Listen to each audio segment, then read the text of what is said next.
Kanlong kaway na kilat ay kam ay jam hakasnong Umkiang, hadian balala ban please ndan hadu santali ki arikanet processing unit, ne ki jaka sain na shinay ki kwai, kumya ki pliang, ki khuri, ki bol, bat ki shamoy, nalor ki way ki bayaday bat kamaryang, namar baka kwai kaday tangkas lapod jong uding kwai.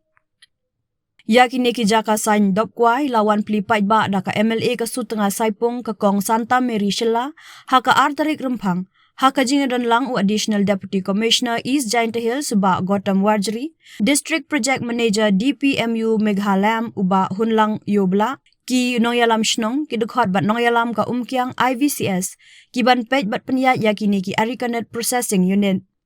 Yakini ka Arikanet Processing Unit labay Pisapura da ka Meghalaya Basin Management Agency MBMA, lingba ka District Project Management Unit Megha-LAMP, East Giant Hills District, kabalas dang da ka Bor Penyai District jong ka East Giant Hills.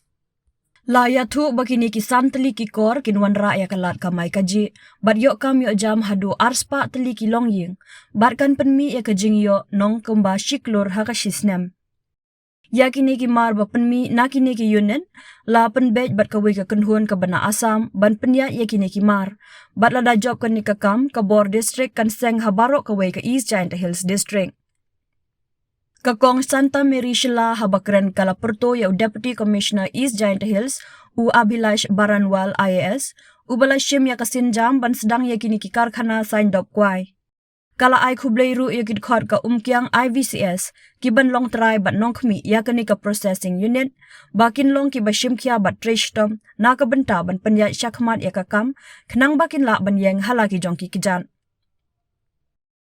Hakaju kapor ka kong Santa kala penslur yaki nongshong shnong kamtam yaki samla ban shim yakane kum kalat ka mai jakpo bat kenturu yaki samla ban shim kabu yaka scheme CM Elevate bat kiwe haka ban seng yaki kamla jong. Layo ru yaka jingkren na u Arindam Das Gupta co-founder CEO jong ka Tamil Plate Marketing Private Limited Barpeta Assam. Ulaong bakini ki slading kwai ki shusep a bat hap hamadan. Henry da ka jingdon kani ka unit, bat da ka jingetre lang bat ka MBMA bat ka Umkiang IVCS, on shinay ki pliang ki bol bat iki shamoy, ban kentiu ya ka yok ka kot ka shnong Umkiang. Ya ka program la penyai da urap lempo duna sketri Umkiang IVCS, ya ki kentin pediang subaha la ay da uba lasting pala, wahe shnong Umkiang, bat yaki kentin ay kublay layo na uba Stanley Lamin, Chairman Umkiang IVCS.